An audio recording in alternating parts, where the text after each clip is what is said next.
Hi, this is Jason from Horrific Nightmares, back to do part 2 of my Severin overview. Today I'm going to be concentrating on the Blu-rays. I'm going to start out with the Intervision title, and then the normal titles, and I'm going to end off with the out-of-print titles. So let's get right into it. Now the only Intervision title I have is Feed the Light. I've heard a lot of good things about this, but when I put it on I kind of fell asleep early.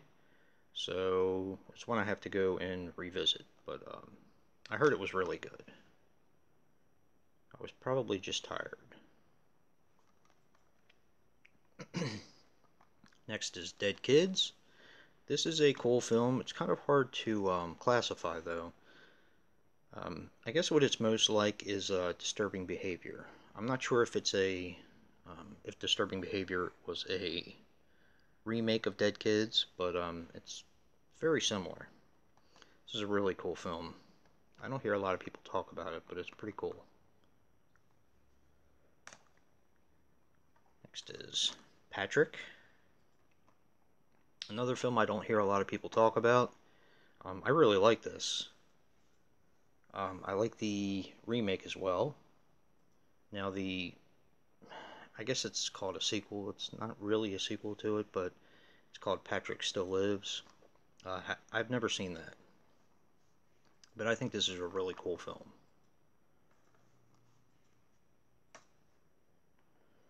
Next is Straw Hill. Now, Joe the Horror Man talked about this.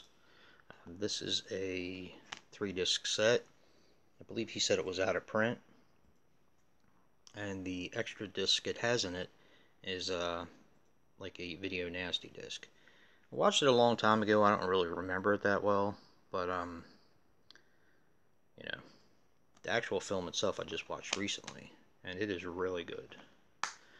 Now, if you're going to buy this, this is not out of print yet. Just to let you know before you go, what you're getting yourself into. The transfer is not actually great on this, and there is a disclaimer in the beginning that states that this was made up of various existing elements. But I am glad they did it, even though the transfer is a little rough in parts.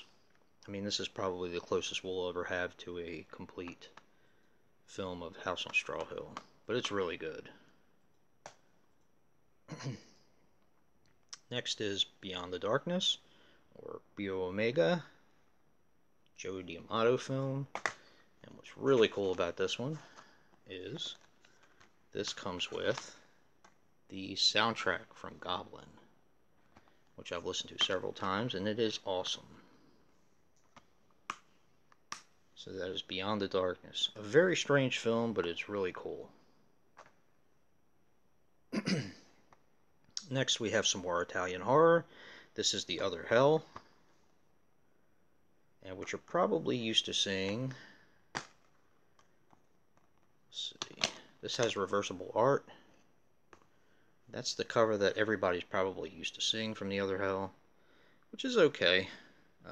I do prefer the reversible side. I think it's a much cooler cover, so that's the way I keep it, but it's pretty cool.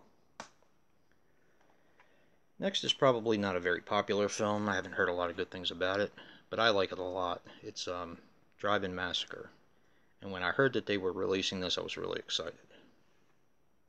I think this is a fantastic film. Very underrated slasher.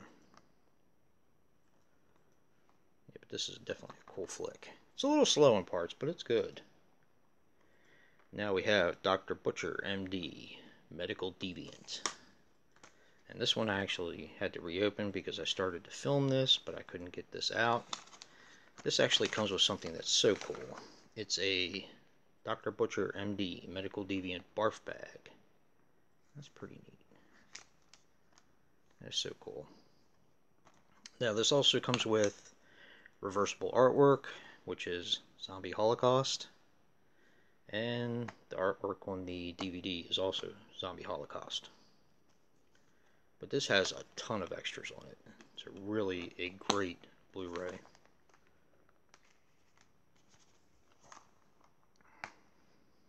Next, one of my favorites, Bloody Moon. This is just a great film. I'm so glad that they released this. Fantastic slasher. And it's a Jess Franco film again. Those of you who saw part 1, Count Dracula is also a Jess Franco film, so you kind of know what you're getting yourself into. But, fantastic film, Bloody Moon. Next is Birdemic, Shock and Terror. Now, I heard some good things about this. I've also heard some bad things about this, but it was dirt cheap on Black Friday, so I figured I would go ahead and pick it up. I have yet to watch it, but looks like fun.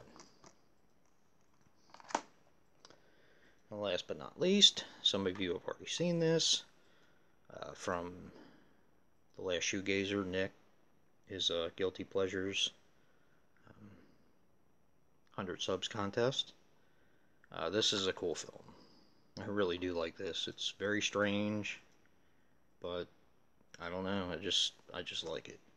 Now this does come with another film called The Blue Balloon, which I have not seen, but I'll get to it eventually. Sinful Dwarf is a lot of fun though. Now the last group are all the out-of-print titles. Bloody Birthday, which is totally awesome. Great slasher film. Now, 2 of the kids from this film actually are in the Hospital Massacre, or X-Ray. And it is just such a cool film. Definitely one of my, it's a really good 80s slasher. Really cool. The next title is The Baby. I'm not going to bother to explain this. This is a weird one, but it is so cool. It's this is one that definitely stayed with me. But it's kind of silly in the same respect. But it's just kind of disturbing. But good film. Next is The House of Seven Corpses. This has John Carradine in it. This is a pretty cool film.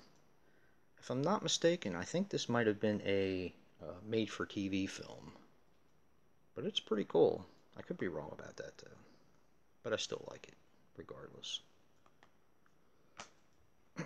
Next, The Manson Family. I have yet to watch this, but I've heard wonderful things about it. Looks pretty cool. I know this is also available on Dark Sky DVD. Or it might be out of print there too, I'm not sure, but eager to check that out. And lastly, Horror Express. I always get this mixed up, I don't know how I do, but I always get this mixed up with Night Train to Terror. I don't know how, but this is a really good film with Christopher Lee and Peter Cushing. Interesting fact about this, kind of a tragic fact, is that Peter Cushing lost his wife, I think just prior to filming this. And from what people said, he's, the consummate professional. Was always great on the set, even though, his life was unraveling. But good flick. Definitely recommend this. It's a lot of fun. And that'll do it. That is the overview of my Severin collection part 2. If you like what you hear or see, hit that like button and subscribe. But until next time, peace.